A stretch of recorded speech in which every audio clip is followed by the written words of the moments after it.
Solaris, Stanislav Lem. El viejo mimoide, sentado a la ventana, yo miraba el océano. No tenía nada que hacer. El informe, redactado en 5 días, era ahora un haz de ondas que atravesaba el vacío, más allá de la constelación de Orión. Cuando se aproximara a la nébula oscura que absorbe todas las señales y rayos luminosos en una masa de 5 trillones de kilómetros al cubo, una primera antena recogería el informe. Luego, describiendo un arco gigantesco, pasando de una radiobaliza a otra en saltos de miles de millones de kilómetros, llegaría por fin a la terminal, bloque metálico atiborrado de instrumentos de precisión. Y el pico alargado de la antena de retransmisión captaría el haz de ondas, concentrándolo para lanzarlo de nuevo al espacio, hacia la Tierra. Transcurrirían meses antes que otro haz de energía partiera de la Tierra, perturbando el campo de gravitación de la galaxia, eludiendo la nube cósmica en camino hacia los 2 soles de Solaris. Bajo el sol rojo, el océano estaba más negro que nunca. Una bruma escarlata velaba el horizonte. El aire, excepcionalmente pesado, parecía anunciar uno de esos terribles huracanes que se desencadenaban 2 o 3 veces al año en el planeta, cuyo único habitante, cabe suponerlo, gobernaba el clima y ordenaba las tempestades. Pasarían meses antes que yo pudiera irme. Desde lo alto de mi observatorio contemplaba el nacimiento de los días, un disco de oro blanco o púrpura apagada. De vez en cuando veía la luz del alba que se movía entre las formas fluidas de algún edificio brotado del océano, descubría el reflejo del sol en la burbuja plateada de una simetriada, seguía con los ojos las oscilaciones de los Geosios Agilus que se curvaban en el viento, me entretenía en observar unos viejos y polvorientos mimoides. Y un día, en las pantallas de los videófonos aparecería un parpadeo. El equipo de comunicaciones volvería a vivir, reanimado por un impulso que había recorrido miles de millones de kilómetros y anunciaría la llegada de un coloso metálico. El Ulises, o quizá el Prometeo, descendería acompañado por el chillido ensordecedor de los gravitadores. Yo subiría a la plataforma y vería batallones de autómatas macizos, de blanco caparazón, criaturas inocentes que no vacilaban en destruirse a sí mismas o en destruir el obstáculo imprevisto, cumpliendo las órdenes registradas en los cristales de la memoria. Luego, más veloz que el sonido, la nave se elevaría silenciosa, dejando atrás en la lejanía una salva de detonaciones, y la idea del regreso iluminaría los rostros de todos los pasajeros. El regreso, ¿qué significado tenía para mí? ¿La Tierra? Recordé las enormes ciudades bulliciosas, donde iría de un lado a otro y me perdería, y pensé en esas ciudades como había pensado en el océano la segunda o la tercera noche, cuando quise precipitarme en las olas tenebrosas. Me ahogaré entre los hombres, me dije. Seré taciturno y atento, un compañero apreciado. Tendré muchos amigos, hombres y mujeres, y tal vez incluso una mujer. Durante un tiempo tendré que esforzarme en sonreír, saludar con una pequeña inclinación, enderezarme, ejecutar los miles de pequeños gestos que componen la vida en la Tierra, hasta el día en que esos gestos vuelvan a convertirse en hábitos. Encontraré nuevos intereses y ocupaciones a los que no me daré por entero. No, nunca más me daré por entero a nada ni a nadie. Y quizá de noche miraré allá arriba la nebulosa oscura, cortina negra que vela el resplandor de 2 soles. Y recordaré todo hasta lo que pienso en este momento. Con una sonrisa condescendiente, un poco pesarosa, rememoraré mis locuras y mis esperanzas. Y ese Kelvin del porvenir no valdrá menos que el otro Kelvin, aquel que estaba dispuesto a todo en nombre de un proyecto ambicioso llamado Contacto. Y nadie se atreverá a juzgarme. Snout entró en la cabina, miró alrededor y luego se volvió hacia mí. Yo me levanté y me acerqué a la mesa. ¿Me necesitas? No tienes nada que hacer, dijo Snout. Podría darte trabajo, cálculos. Oh, no un trabajo muy urgente. Sonreí. Gracias, pero no vale la pena. Snout miraba por la ventana. ¿Estás seguro? Sí. Pensaba en algunas cosas y preferiría que pensaras un poco menos. Pero no sabes en qué estaba pensando. Dime, ¿tú crees en Dios? Snout me echó una mirada inquieta. ¿Qué? ¿Quién cree todavía? Yo adopté un tono desenvuelto. No es tan sencillo. No se trata del Dios tradicional de las religiones de la Tierra. No soy especialista en historia de las religiones y tal vez no haya inventado nada. ¿Sabes, por casualidad, si existió alguna vez una fe en un Dios imperfecto? Snout frunció las cejas. ¿Imperfecto? ¿Qué quieres decir? En cierto sentido, todos los dioses eran imperfectos, una suma de atributos humanos magnificados. El Dios del Antiguo Testamento, por ejemplo, exigía sumisión y sacrificios y tenía celos de los otros dioses. Los dioses griegos, de humor belicoso, enredados en disputas de familia, eran tan imperfectos como los hombres. Lo interrumpí. No pienso en dioses nacidos del candor de los seres humanos, sino en dioses de una imperfección fundamental, inmanente. Un Dios limitado, falible, incapaz de prever las consecuencias de un acto, creador de fenómenos que provocan horror. Es un Dios, enfermo, de una ambición superior a sus propias fuerzas, y él no lo sabe. Un Dios que ha creado relojes, pero no el tiempo que ellos miden. Ha creado sistemas o mecanismos con fines específicos que han sido traicionados. Ha creado la eternidad, que sería la medida de un poder infinito, y que mide solo una infinita derrota. Snout titubeó, pero ya no me mostraba esa desconfiada reserva de los últimos tiempos. El maniqueísmo antaño, lo interrumpí. Ninguna relación con el principio del bien y del mal. Este Dios no existe fuera de la materia, quisiera librarse de la materia, pero no puede. Snout reflexionó un instante. No conozco ninguna religión de ese tipo. Esta especie de religión nunca fue necesaria. Si te comprendo, y temo haberte comprendido, piensas en un Dios evolutivo, que se desarrolla en el tiempo, crece y es cada vez más poderoso, aunque sabe también que no tiene bastante poder. Para tu Dios la condición divina no tiene salida, y habiendo comprendido esa situación, se desespera. Sí, pero el Dios desesperado no es el hombre, mi querido Kelvin, es del hombre de quien me hablas. Tu Dios no es solo una falacia filosófica, sino también una falacia mística. No se trata del hombre, insistí. Es posible que en ciertos aspectos el hombre se acomode a esta definición provisional y también deficiente. El hombre, a pesar de las apariencias, no inventa metas. El tiempo, la época, se las imponen. El hombre puede someterse a una época o sublevarse, pero el objeto aceptado o rechazado le viene siempre del exterior. Si solo hubiese un hombre, quizá pudiera tratar de inventarse una meta. Sin embargo, el hombre que no ha sido educado entre otros seres humanos no llega a convertirse en hombre. Y el ser que yo concibo no puede existir en plural. ¿Comprendes? Snout señaló la ventana. Dijo, entonces, no, él tampoco. En el proceso de desarrollo habrá rozado sin duda el estado divino, pero se encerró en sí mismo demasiado pronto. Es más bien un anacoreta, un eremita del cosmos, no un dios. El océano se repite, Snout, y mi Dios hipotético no se repetiría jamás. Tal vez esté ya en alguna parte, en algún recoveco de la galaxia, y muy pronto, en un arrebato juvenil, apagará algunas estrellas y encenderá otras. Nos daremos cuenta al cabo de un tiempo. Ya nos hemos dado cuenta, dijo Snout con acritud. ¿Las novas y las supernovas serían entonces los cirios de un altar? Si tomas lo que digo al pie de la letra. Y Solaris es quizá la cuna de tu divino infante, continuó Snout, con una sonrisa que le multiplicó las arrugas alrededor de los ojos. Solaris es tal vez la primera fase de ese Dios desesperado. Quizá esta inteligencia pueda desarrollarse inmensamente. Todas nuestras bibliotecas de solarística pueden no ser otra cosa que un repertorio de bajidos infantiles. Y durante un tiempo, proseguí, habremos sido los juguetes de ese bebé. Es posible. ¿Tú sabes lo que acabas de hacer? Has ideado una hipótesis enteramente nueva sobre el tema de Solaris. Felicitaciones. De pronto, todo se explica. La imposibilidad de establecer un contacto, la ausencia de respuestas, el comportamiento extravagante, todo corresponde a la conducta de un niño pequeño. De pie frente a la ventana, Snout refunfuñó. Renuncio a la paternidad de la hipótesis. Contemplamos un rato las olas tenebrosas. Una mancha pálida, oblonga, se dibujaba al este en la bruma que velaba el horizonte. Sin apartar los ojos del desierto centelleante, Snout preguntó de pronto, ¿de dónde sacaste esa idea de un Dios imperfecto? No sé, me parece muy verosímil.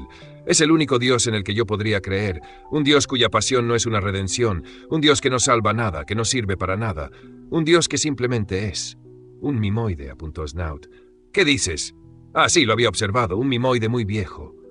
Los dos contemplábamos el horizonte brumoso. Voy a salir, dije de pronto. Nunca estuve fuera de la estación y esta es una buena oportunidad. Vuelvo dentro de una media hora. Snout alzó las cejas. ¿Cómo? ¿Sales? ¿A dónde vas? Le señalé la mancha color carne oculta a medias en la bruma. Allá. ¿Algún impedimento? Tomaré un helicóptero pequeño. No quisiera tener que presentarme un día como un solarista que nunca puso los pies en Solaris. Abrí el ropero y empecé a buscar entre los trajes del espacio.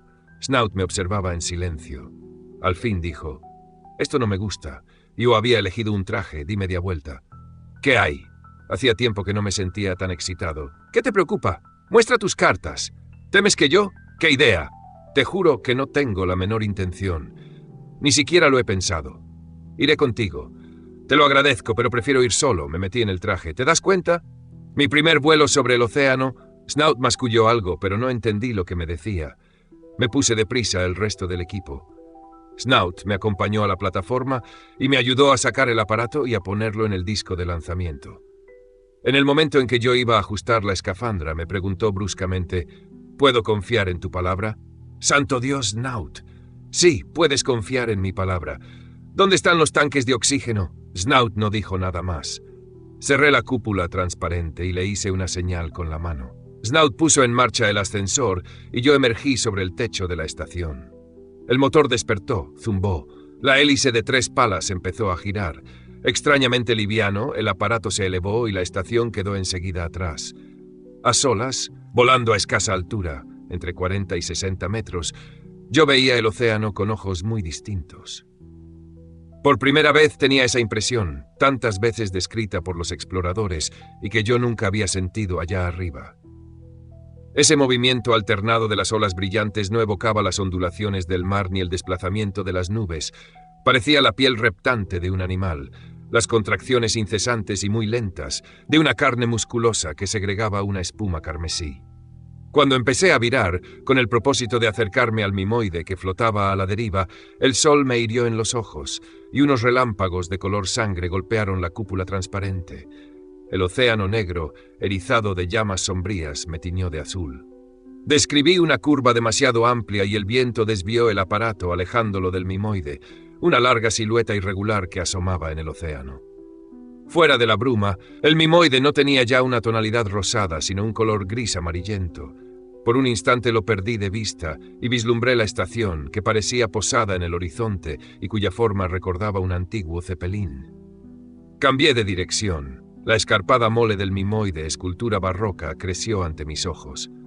Temí estrellarme contra las protuberancias bulbosas y enderecé bruscamente el helicóptero, que perdió velocidad y empezó a cabecear. Mis precauciones habían sido inútiles, pues las cimas redondeadas de aquellas torres fantásticas eran más bajas ahora. Volé sobre la isla y lentamente, palmo a palmo, bajé otra vez hasta rozar las cimas erosionadas. El mimoide no era grande. Medía, de uno a otro extremo, poco más de 1 kilómetro y 200 a 300 metros de ancho.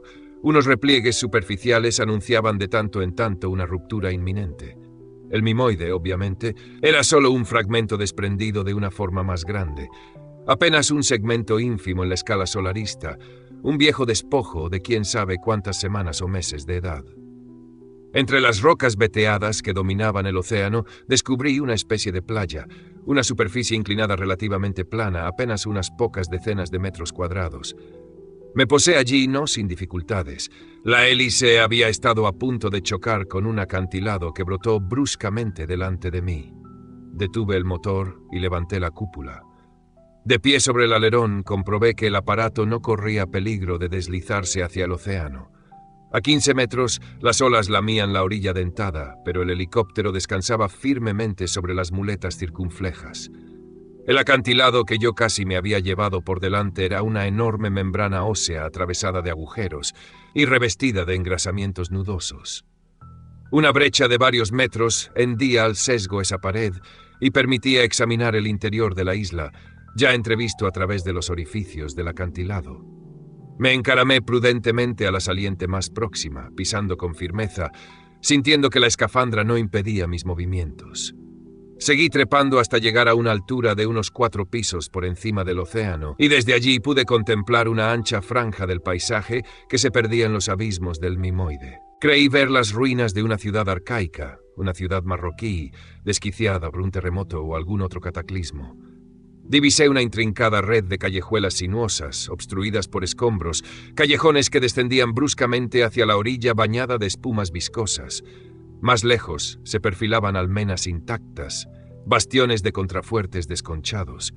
En los muros combados, derruidos, había orificios negros, vestigios de ventanas o troneras. Toda esta ciudad flotante, peligrosamente inclinada hacia un lado, como un navío a punto de zozobrar, se deslizaba a la deriva, girando lentamente sobre sí misma. Las sombras se movían perezosas entre las callejas de la ciudad en ruinas, y de vez en cuando una superficie pulida me devolvía el resplandor de un rayo luminoso. Me atreví a trepar más arriba y luego me detuve. Hilos de arena fina se desprendían de las rocas por encima de mi cabeza y las cascadas de arena caían en barrancos y callejones, rebotando en torbellinos de polvo. El mimoide, por supuesto, no está hecho de piedras y basta levantar una bastilla rocosa para destruir toda posible ilusión. La materia del mimoide es porosa, más liviana que la piedra pómez. Me encontraba a bastante altura y alcanzaba a sentir el movimiento del mimoide. No solo avanzaba, impulsado por los músculos negros del océano hacia un destino ignoto, se inclinaba también, ya hacia un lado, ya hacia el otro, y los susurros de la espuma verde y gris que bañaba la orilla acompañaban ese balanceo lánguido. La oscilación pendular del mimoide se había iniciado mucho tiempo antes, quizá en el momento de nacer, y la isla flotante había crecido y se había fragmentado conservando ese movimiento. Y entonces, solo entonces, cosa extraña, comprobé que el mimoide no me interesaba en absoluto, que había volado hasta aquí no para explorar el mimoide, sino para conocer el océano. Con el helicóptero a algunos pasos detrás de mí, me senté sobre la playa rugosa y resquebrajada. Una pesada ola negra cubrió la parte inferior de la orilla y se desplegó, no ya negra, sino de un color verde sucio. Refluyendo, la ola dejó unos riachos viscosos y trémulos que vagaban hacia el océano. Me acerqué más a la orilla y cuando llegó la ola siguiente, extendí el brazo. Un fenómeno experimentado ya por el hombre un siglo atrás se repitió entonces fielmente. La ola titubeó, retrocedió, me envolvió la mano, aunque sin tocarla, de modo que una fina capa de aire separaba mi guante de aquella cavidad, fluida un instante antes, y ahora de una consistencia carnosa. Lentamente levanté la mano y la ola, o más bien esa excrescencia de la ola, se levantó al mismo tiempo, envolviendo siempre mi mano en un quiste translúcido de reflejos verdosos. Me incorporé y alcé todavía más la mano. La sustancia gelatinosa subió junto con mi mano y se tendió como una cuerda, pero no se rompió. La masa misma de la ola, ahora desplegada, se adhería a la orilla y me envolvía los pies, sin tocarlos, como un animal extraño que esperase pacientemente el final de la experiencia. Del océano había brotado una flor y el cáliz me ceñía los dedos. Retrocedí. El tallo vibró, vaciló, indeciso y volvió a caer. La ola lo recogió y se retiró. Repetí varias veces el juego, y entonces, como lo había comprobado 100 años antes el primer experimentador, llegó otra ola y me evitó, indiferente como cansada de una impresión demasiado conocida. Yo sabía que para reavivar la curiosidad del océano tendría que esperar algunas horas. Volví a sentarme, turbado por ese fenómeno que yo había provocado y del que había leído numerosas descripciones. Yo ya no era el mismo. Ninguna descripción podía transmitir esa experiencia. Todos aquellos movimientos, considerados en conjunto o aisladamente, todas aquellas ramazones que afloraban fuera del océano, parecían revelar una especie de candor prudente, pero de ningún modo huraño. Las formas inesperadas y nuevas despiertan en él una ávida curiosidad, y la pena de tener que retirarse, de no poder trasponer unos límites impuestos por una ley misteriosa. Qué raro contraste entre esa curiosidad alerta y la inmensidad centelleante del océano que se desplegaba hasta perderse de vista.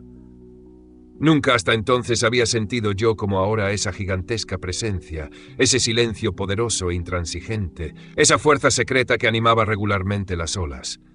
Inmóvil, la mirada fija, me perdía en un universo de inercia hasta entonces desconocido.